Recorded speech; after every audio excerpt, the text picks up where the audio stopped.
If you were here a few weeks ago, you'd have seen we looked at the very start, the sort of introduction, and we're just continuing on today.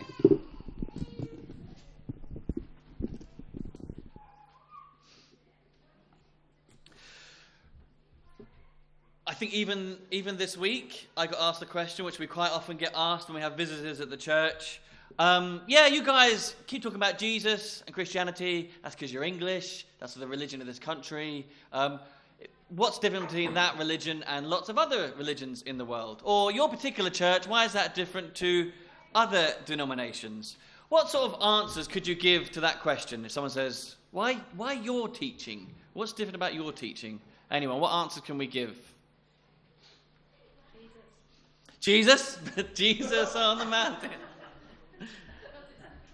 Because it's true. Yeah, we can prove it. Forgiveness. Yes, what I would say probably one of the few where you just know there's complete forgiveness.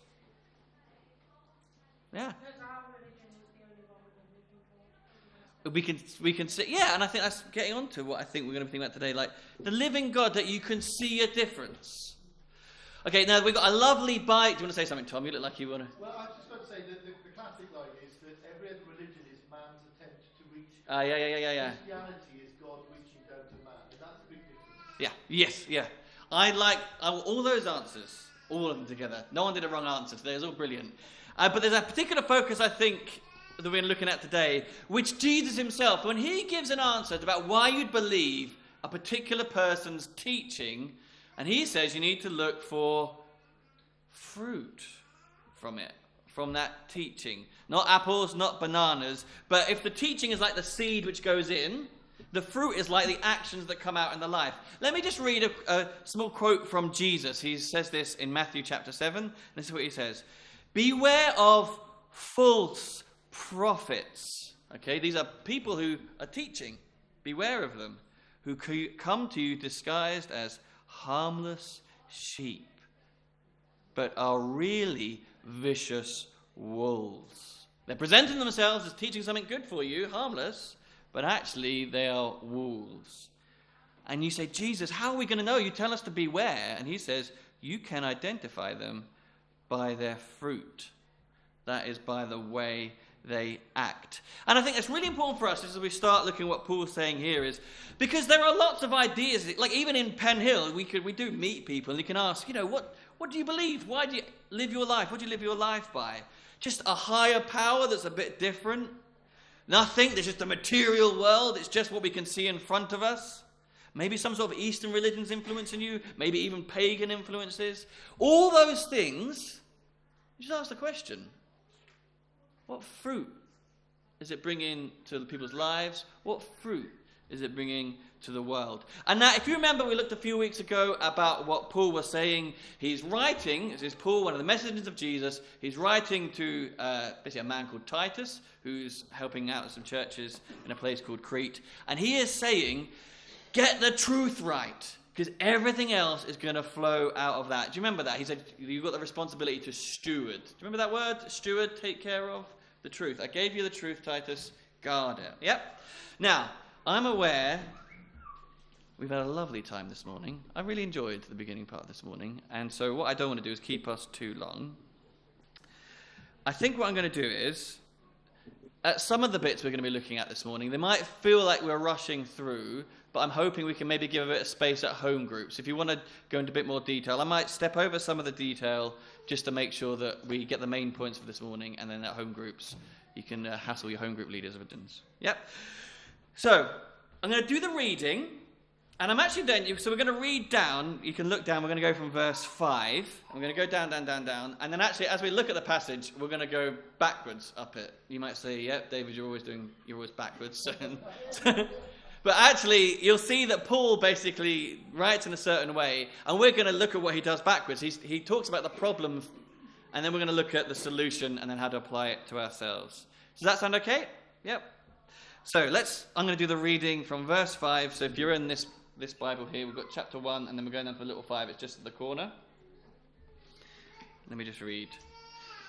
I left you on the island of Crete so that you could complete our work there and appoint elders in each town as I instructed you. An elder must live a blameless life.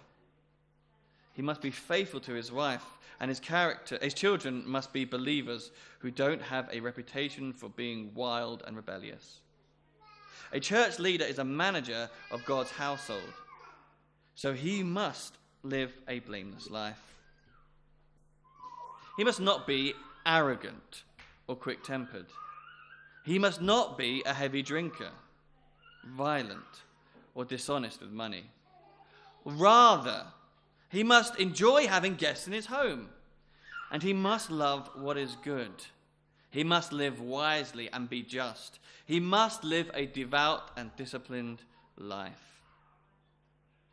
He must have a strong belief in the trustworthy message he was taught. Then he will be able to encourage others with wholesome teaching and show those who oppose it where they are wrong. For there are many rebellious people who engage in useless talk and deceive others. This is especially true of those who insist on circumcision for salvation. They must be silenced because they are turning whole families away from the truth by their false teaching. And they do it only for money. Even one of their own men, a prophet from Crete, has said about them, "The people of Crete are all liars, cruel animals, and lazy gluttons." This is true. So reprimand them sternly and make them strong in the faith. They must stop listening to Jewish myths and the commands of people who have turned away from the truth. Everything is pure to those whose hearts are pure, but nothing is pure to those who are corrupt and unbelieving, because their minds and consciences are corrupted. Such people claim to know God, but they deny him in the way they live. They are detestable and disobedient, worthless for doing anything good.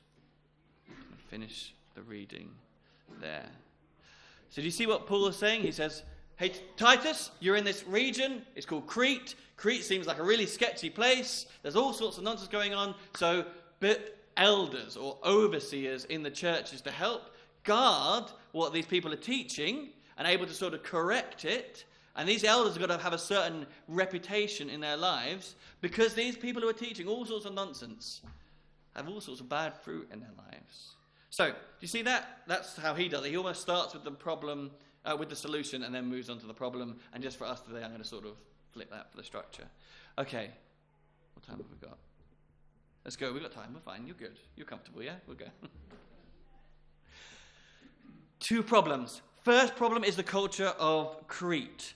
And it describes them itself. They said that there's even, like, as a common phrase said, he says one of their own prophets says, a prophet from Crete has said to them, these people of Crete are all liars.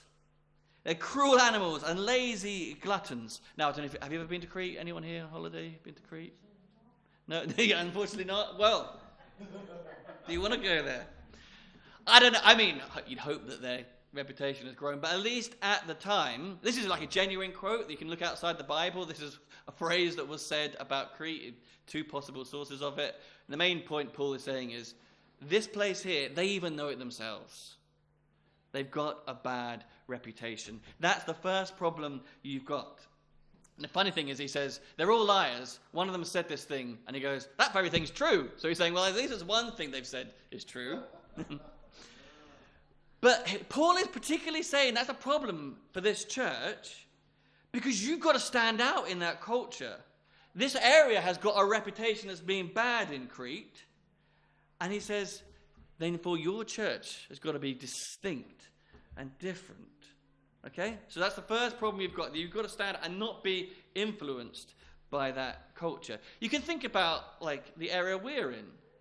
All you have to do is look on the internet and things like that. The region of Penn Hill, I would say unfairly, but does have a bad reputation. And it's worthwhile saying to us that we've got a responsibility as a church to start to change that reputation for this area, to sort of restore the characteristic. Yeah, there's a bad reputation, but actually we know there's some work happening in there. that's redeeming and restoring it. So that should be pricking our ears up, going, yeah, this is similar to us. Second problem they've got is that while they're doing this, while they've got the responsibility to restore the reputation in Crete, they've got some people in the church who are teaching bad things, or you could even say just got bad teachers. It seems like they actually got some good teachers and bad teachers. It's a bit of a free-for-all. And Paul is saying, you can't have that. He's saying they're actually getting into people's houses and disrupting. They're bringing division. There's bad effects of these people.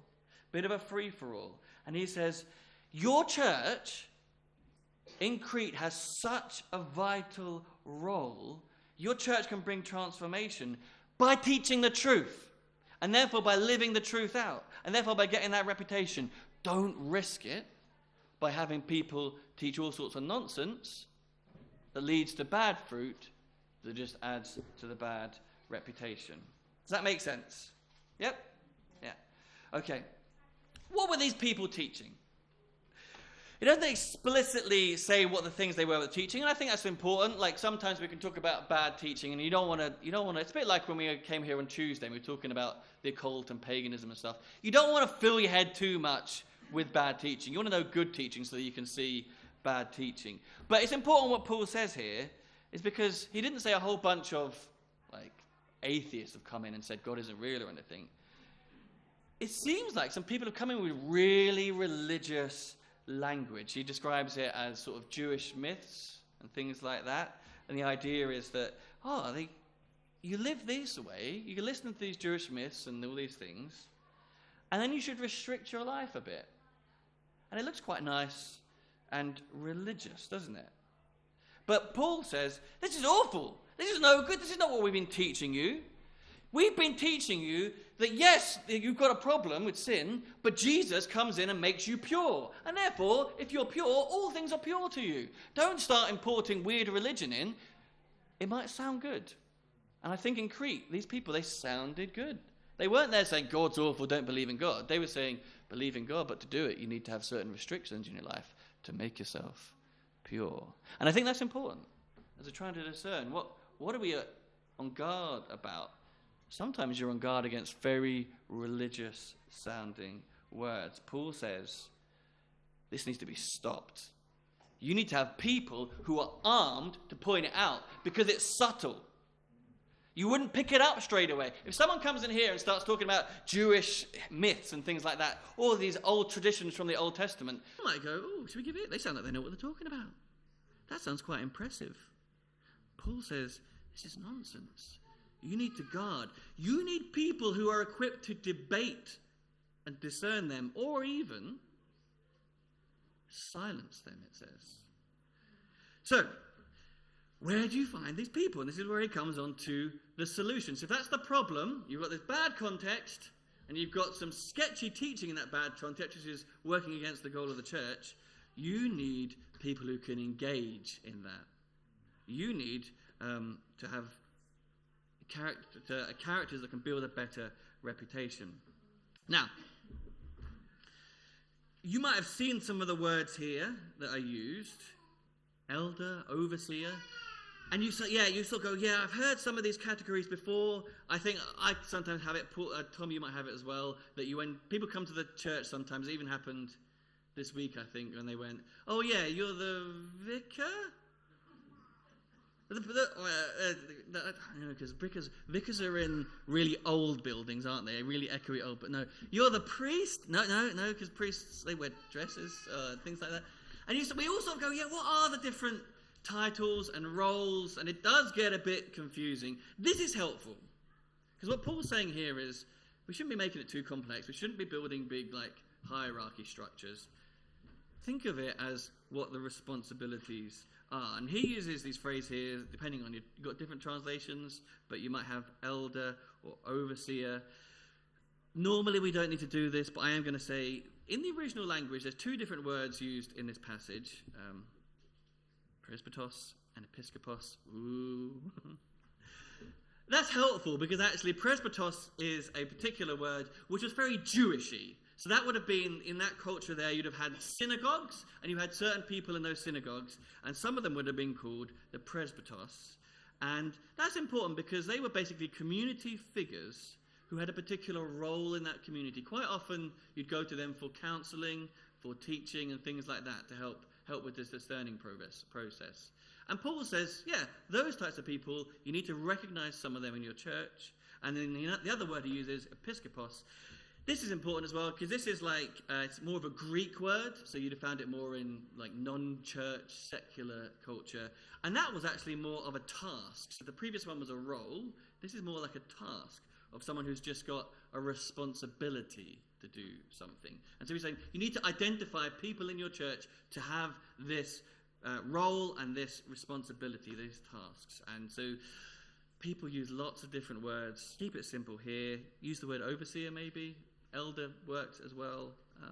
The idea in the broader picture of the Bible is that they shepherd. So does anyone know what the word pastor means? Yeah, I was going to say, I just gave you the answer, yeah. So have you ever heard like the word pastor? It basically means that's the responsibility of shepherding people. And quite like Peter will even say, to the elders, you need to shepherd the flock of God. So elders are meant to be pastoring, they're pastors.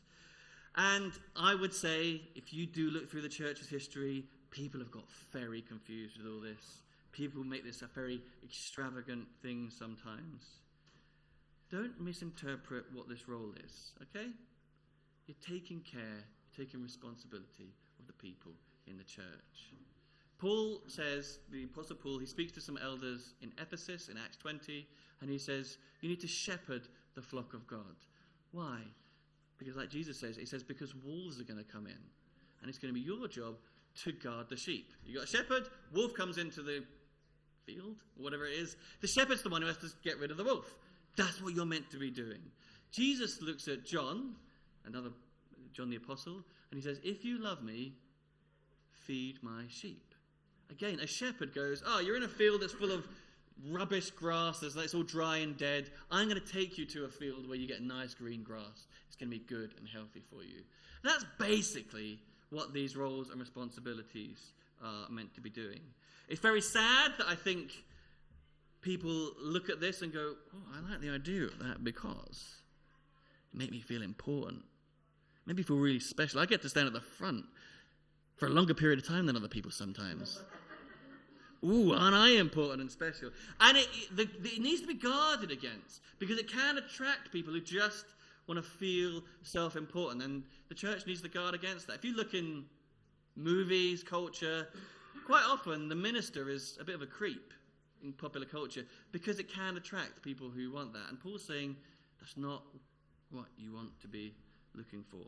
You need to have a holy respect for people who are taking on that role. In fact, the Bible says stricter judgment for anyone who wants to have that role and responsibility. God will hold them more accountable. These people aren't accountable to the church in one sense. They're actually accountable to God. The way I think about it is like this, is that if I was to ask one of you to take care of my children, that one's mine, and I came to collect them, came to collect Lila at the end, and she says, you know what, they took such lovely care of me. Do you know what, they fed me really well. We went to the park, some bullies came, but they protected me from the bullies, and they made me feel safe, and, you know, they took me home, and I felt nice and warm, and everything was good. I love you for that. You took care of my daughter. We're a friend for life. If I pick up my daughter, and she says, she looks all disheveled, wasn't taken care of. Did you eat anything? No, didn't eat anything. Nothing to eat. They took me to the park. Some bullies came along, but they said it's nothing to do with them. They left me on their own. I've got serious problems with you. You didn't take care of one of my children. They're very precious to me. Now think about someone who's got this role in the life of the church. They one day have to face God. Did they see that role as something where they go, I love God so much and I know he loves his people and my job is to guard and protect and love these people? Or did they go, I like to feel important and special and boss people around, and so I strutted into this role? I don't want to be one of those people who has to give an account to God how they abused that responsibility. So that's what Paul is doing here. He's saying, you need these people in your church because they're going to be the ones helping solve this problem. Now, what do these people do, these elders, these overseers? Hands up. Anyway, what's their job? You sort of already looked at it a little bit.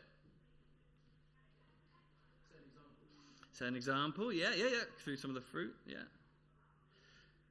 I think what I'm getting at, although you've all gone quiet, but you know what me and Tom do, yeah? It's not organize everything. It's not be the boss. It's not like if you go into a workplace, you have your line manager and the manager above that, and then you come into a church and these people are the managers. That's not what Paul is saying here. That can happen, they can have those gifts, but that's not strictly what the responsibility is here. They're the ones who are set up as solving the problem for all the nonsense that's going on in the church. And there's a few details that help us understand this there. Do you see, I won't go into it because we've got time, but it's not their teaching. He doesn't say you need to have geniuses who are coming up with amazing ideas. You see that in the church? Run a mile. It says here that they're just being faithful, Paul says, to the word that was committed to them. Does that make sense? And he has already said it in the previous bit as well. Guarding the truth that they have received. If they're coming up with ideas, he says here that's what the false teachers are doing. That's where you get commandments of men. That's where you get spiritual abuse. That's where you need to run a mile. You've got people who are saying, this isn't my teaching. This is what God has told us in his word. Second detail I think is really important here, in the context of what they're doing, is it's not just they've read a few books, maybe they've been to some sort of Bible school, Bible college, nothing wrong with them, and the description isn't even that they have or know sound teaching. The goal here is that they need to be able to discern between error and truth, but not even just discern it and like sit on their back and go, I sat there in the church and I looked and I thought, yeah, that was a bit off. Anyway, go home. The role they've got here is to actually confront error. It says they need to hold the truth firmly, hold to it. It's not just some sort of limp-wristed, I think I understand this. It's, no, I know what the truth is and I will be able to stand for it. Now, if you look down, there are some characteristics that will balance it out. That doesn't mean we want arrogant, know-it-all people. But it's a description of someone who isn't, well, it's true for you, might be different true for me. It's all okay in the end. It doesn't really matter what's true. I don't really care about getting into the detail of these things. That is not a healthy attitude for someone with this role. This is meant to be someone who's got a bit of a backbone, a bit of a spine, and it says here, Paul says, is able to hold the truth firmly, hold to it, teach it, discern it. It's not just their opinion. They've received it from God, and they guard it zealously. And the illustration quite often is that this is like the immune system of the church. So half of you are getting poorly at the moment. But, something enters our body, and all of a sudden, hopefully, if you're a healthy person, your immune system kicks into gear and starts to work and starts to go, we've highlighted something's wrong here. And you know all the symptoms of your immune system going off. It's good. You've got like a temperature or something. It's at work. It's passionate. It's doing something. It's getting rid of the rubbish from your body. And that's what the description is of what these overseers and elders are doing. They're going, hang on a minute. We're passionate. Something's in here that shouldn't be here. We want a healthy church, so you want a healthy immune system that can highlight those things. And then just really quickly, I can't go through just because of time, but who is this for? Is it for anyone? Is this role for anyone in the church? Well, yes and no. No, yes and no. There is a list of requirements, and rightly so. And sometimes people look at this like it's a job description. If you're looking for a job and it goes, what are the requirements? I don't think that's the healthiest way to look at it. Let's think about what Paul is actually getting at. We could go through them, but you actually just look at the description, which was, can you remember some of them? Yeah, blameless, which doesn't mean like no fault whatsoever, but just a good reputation. Faithful, yeah, household, like basically really good in their home life. Yeah, sorry again? Not being a drunk, not being greedy, not being violent, Not being quick-tempered? Oh, yes, sir. Oh, like you guys! It's like... Well done. Well done, Mark. Now, this is really important because sometimes you might think, well, is this a list of like super prophet-level Christians? Actually, if you look at the things there, you should be like, isn't this just people living out the Christian life? Apart from like actually discerning the truth and holding to the truth and fighting for the truth, everything else there is just people living out the Christian life. And another important thing, there's a lot of them, we're all up there now, is that they're not like heart things. It's not saying what's going on in the heart, it's just saying, what fruit do you see in their life? And not always perfect, but what is the character of them that their reputation in their community is like? So remember, what's the problem Paul is trying to solve? He says, you're in Crete, a place with a bad reputation. You've got the role as a church of being distinct in that community. And who's going to be the people who are going to guard the truth? There need to be people in your community who've got a good reputation. It's not some sort of super jobs list, that this is something else that Christians shouldn't be doing. It's basically people who have this prominent role need to just living out the Christian life in such a way that they've got a good reputation for it, so that people can see the fruit of what they're teaching. Does that make sense? They're going to be holding to the truth, guarding the truth, fighting the truth, and their lives need to show that the fruit of that is there. Does that make sense, yeah? So it's not like a super tier list of different things. It's people are able to live out the Christian life. Let me just quickly find out where I'm editing as I go. Yeah. And I think this is very important. You would hopefully know that if you knew something, like Tom and myself, that oversee as elders in this church, if you saw us, we in this community had such a bad reputation for doing some of these things, always flirting, always getting drunk at the Deer's Leap, always picking fights or whatever, you go, this doesn't add up to then have Sunday someone trying to teach us the gospel if the fruit clearly isn't there in our lives. And I would even say this, sadly, like, Anna, well, she's not here, but we know someone, and quite a few of you might know, even in Swindon, who, as I got to know them, I go, crumbs, they love money a lot, and they spend a lot of time with ladies who aren't their wives, and they don't speak the truth. They genuinely are lying sometimes. And they were a prominent person.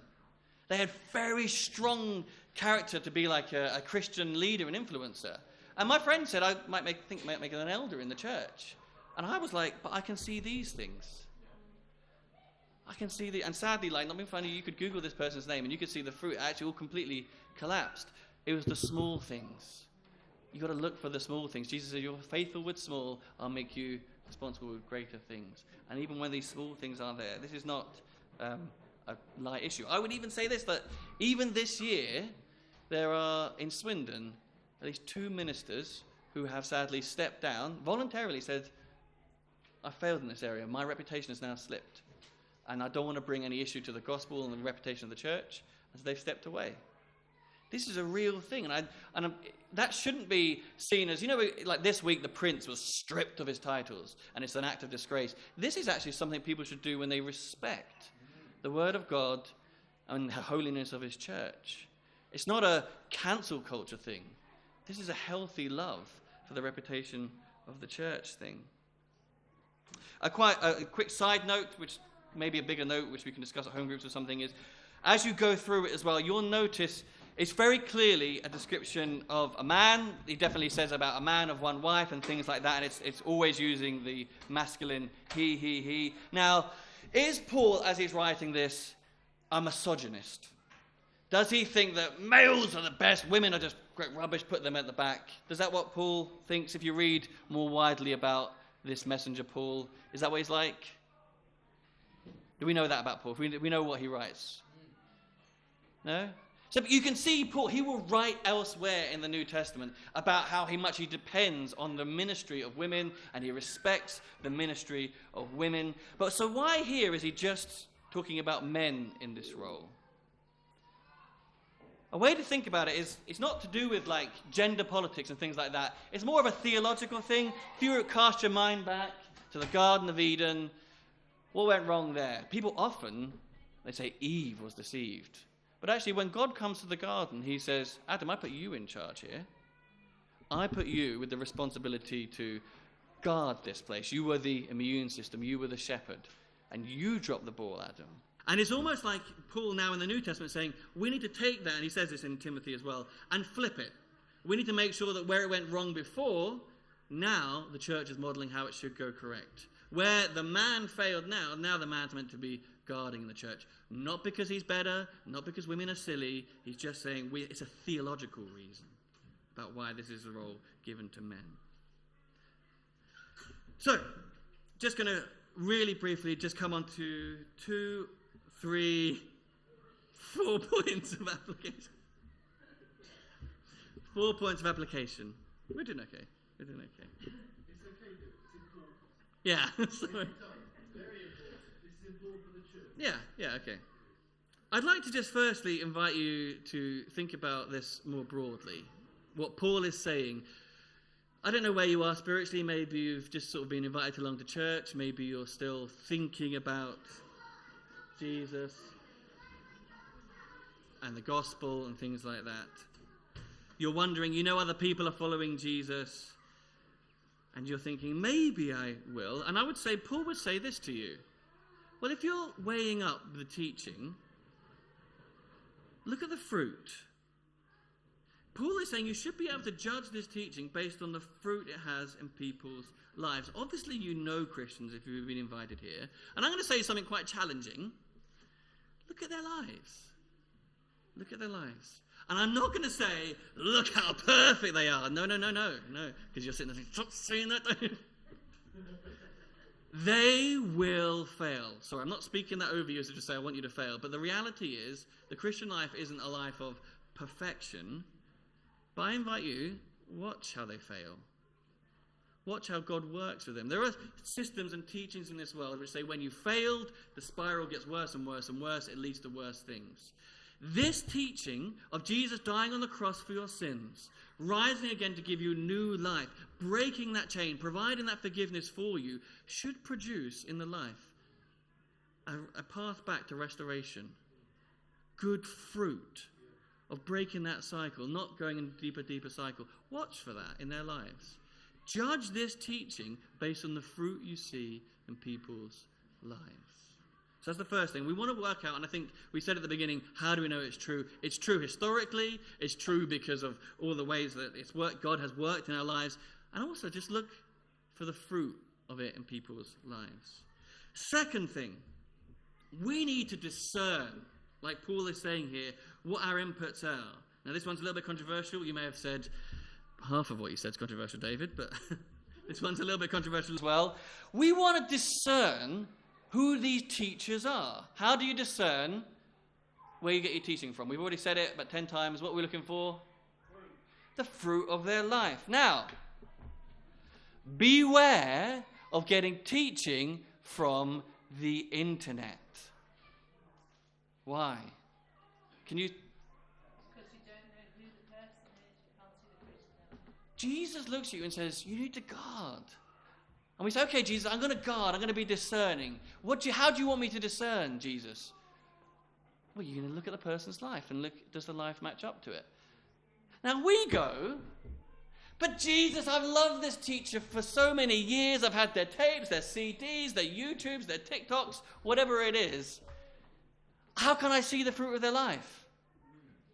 And I think Jesus would say to you in his word, well, then you need to be very careful. Now, quite often with these people, they're very public figures, and actually if there was bad fruit, you'd be able to see it. But I wouldn't be doing my job if I hadn't said to you, just beware. Beware if you can't see the fruit of someone's life. Too many times, people find that out the hard way. There's a wonderful way the Bible gives us. It's that the teaching is lived out in a life, and you get to see that in people's lives.